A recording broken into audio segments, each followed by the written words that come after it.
I'm just making some kippers and a potato basically. So with the kippers, I'm going to put in. It's just like one of my favourite quick meals because it just means that it takes like such a short amount of time. Baking potatoes are in the microwave, putting them in for like, just do baked potato, but like just with the kippers, it's high protein, it's low calorie, they're in sunflower oil, so I drain it off and then I don't put any extra oil in there. Like the remainder of the sunflower oil is fine. I mean, it's not the ideal oil, but it's all good. I think it's fine. So what I do is I literally just chop up some spring onion, and then I'm going to add some tomato and some red pepper and also some fresh garlic as well.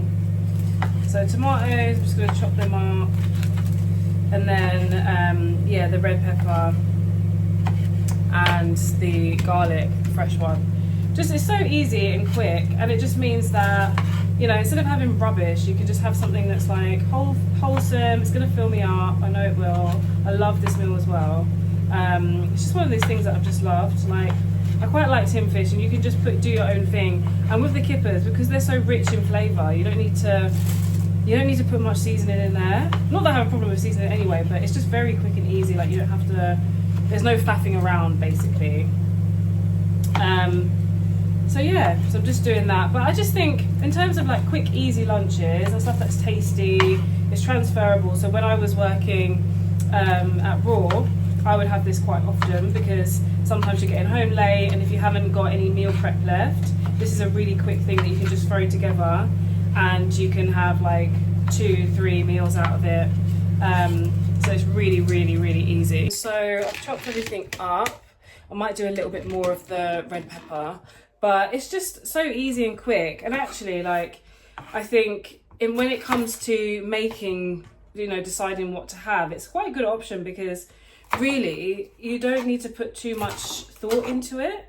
And I kind of do this with a lot of things. Like, I think when you're dieting and you're trying to make changes to the body in general, it's good to have just a few things that are really easy and simple and quick that you can do rather than having to rely on being able to find a recipe.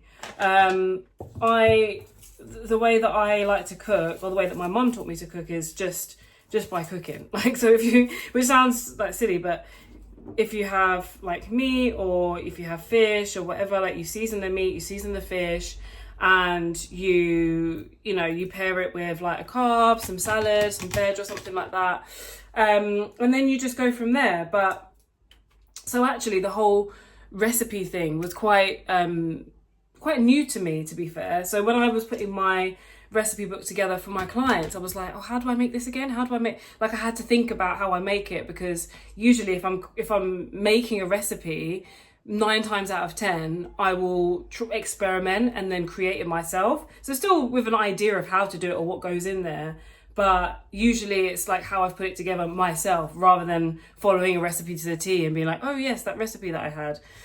So that's all kind of new to me in that sense.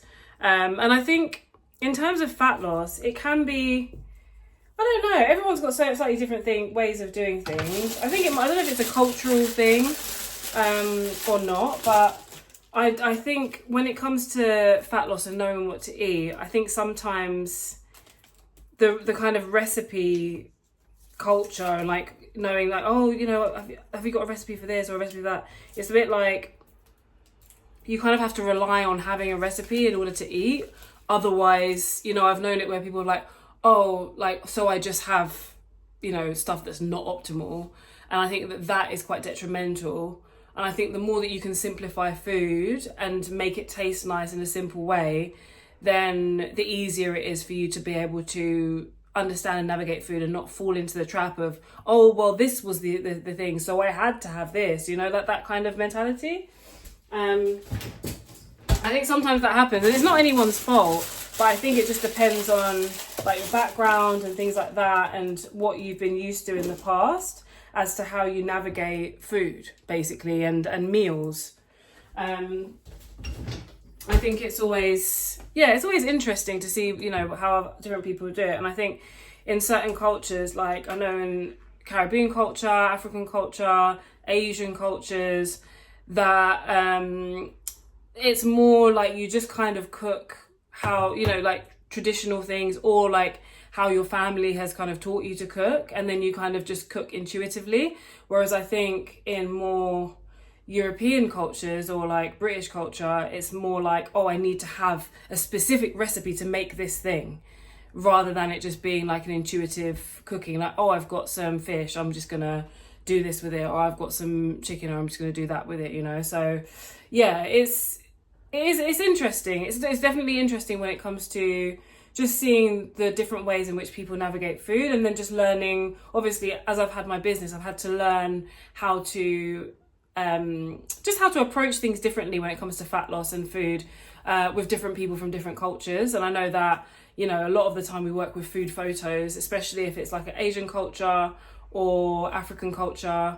And well, yeah, mainly because with this like traditional foods, because then it's like, it's okay, what does the plate need to look like, rather than doing it like, oh, like this has this in it, because they're not going to know, no one's going to know like how much this is. You can obviously measure it out, but chances are they're not going to want to do that. So then we do food photos, and it's so much easier for me to say, okay, let's have a little bit less of this, let's have a bit more of that, and then intuitively they can start to understand what the plate needs to look like through their deficit, and then when we reverse out of the diet, what it needs to look like for them to maintain their weight as well. Just drained off the kippers, and then I'm just going to pop them into the pan.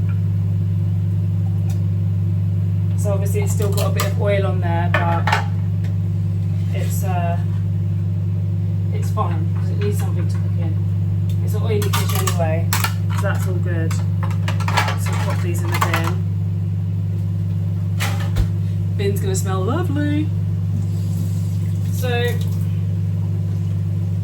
then I'll just pop in these bits. So I'll just pop them in, bring you closer so you can see what I'm doing. And apologies about my washing in the background. That's not ideal, but you know, it is summertime. We're doing a bit more washing than normal. But yeah, so I don't know why I put that there. Put this over there. And then yeah, so you can kind of see a bit of me and a bit of the pan. So I'll probably do this actually. And then this, yeah. Just basically, this is very hard.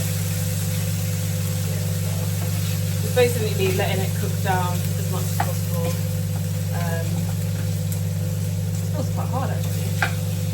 Just breaking it up and getting it in there. So all I've got in there is peppers, so half a red pepper, a few cherry tomatoes, a spring onion, so 2 cloves of garlic, just chopped up, and that's it so far. And then I'm just going to add some mixed herbs. So just like a thing like this, mixed herbs. Obviously, you know, when it comes to stuff, I would love to have fresh ingredients all the time, but I just never get it together. I never get it together to be able to. At the moment, I'm just doing food shop on a Sunday, and that's literally it. Whereas I would love to have like fresher ingredients, obviously. But this is what it is. It is what it is. You gotta do. And then I'm just gonna sprinkle some black pepper over the top, and then a tiny bit of all-purpose seasoning. Tiny bit. I keep meaning to go and sort out and mix my own seasoning, but has this happened yet? No, it hasn't. I'm sure it will happen in this year at some point. And then a tiny bit of salt, just a little sprinkle, and then that should be it. And then actually, what I'm going to add to it is a tiny bit of tomato puree, and then that's going to cook down really nicely. A little bit of tomato puree, so a little squirty. Nothing too crazy, just a little bit. Just to give it a little bit more of that tomatoiness, even though there's a few tomatoes in there, just added a little bit of that. And then it just kind of comes together like this, which is nice. So you just kind of want it to cook down with the veggies and everything. And then also I'm going to pop in some, if I've still got some. Still got spinach. Or maybe not. So usually I would add a bit of spinach to this, but I've run out. So I'm just going to have a bit of salad on the side. So I think my jacket potatoes are done. I'm just going to leave that to cook down. And yeah, literally really, really simple and easy. So you can see it's starting to cook down now. I'll zoom in so you can see. I like it to get a little bit toasty, like a little bit crispy. Just so that, you know, it's like got that cooked element. Even though obviously you can eat it like as it is, but I just like, so like even like smoked salmon, like I don't like eating it like that. I like it to be like a bit like it's been cooked again. Like, so yeah, I'm just gonna leave that in there for a bit, and I'm gonna see my jacket potatoes, see what they're doing. Here's the finished article. So basically a loaded jacket potato, but a high protein one with kippers and then salad around the edge. It's really, really tasty. It's gonna be so yummy. I'm gonna put some mayonnaise with it as well. I always have light mayonnaise, and I put a bit of light margarine on my potatoes. It's the one, it's a Flora one, and it's 25 calories per 10 grams. Look. Yummy. Aloha. So today I'm performing another 6-minute play. So I'm doing this event called Shots again. So it's where there's like 6 plays. They're between 6 and 7 minutes, and it's so much fun. There's a writer attached to each one, different actors, different directors, and there's an Oscar Wilde theme. So the theme is a wild summer. So yeah, so we're doing a 2-hander, and we've been rehearsing. We only had 2 rehearsals. We've had 1 read through, and today's the tech.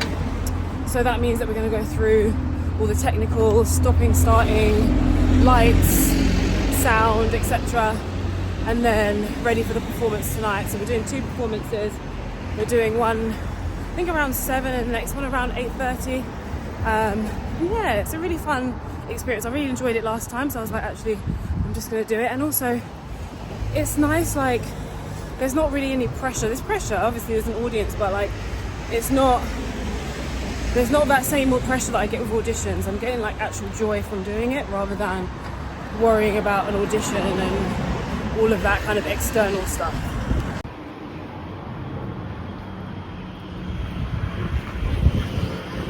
So just arrived at the theatre now, so we're going to do tech, and then we're going to do a dress run, I think, and then we haven't got a show until 7 to 8, so it's quite a long day. But this morning I went to do some flat viewings, which is nice. I've seen one that I like, and I'm going to take it from there, so that's really exciting. I'll see if I can insert some clips of what it's like. I'm just hoping that I get it, fingers crossed. Stop training! I see you're a doctor. Private practice. Good heavens, woman!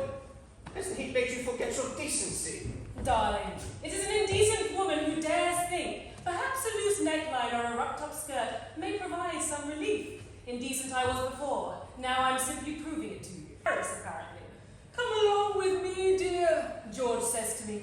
It won't take but a jiffy for them to fix it up. In the interim, you can spend time with me. Honestly, Basil, when I married, I didn't realise I'd have to spend so much time with my spouse.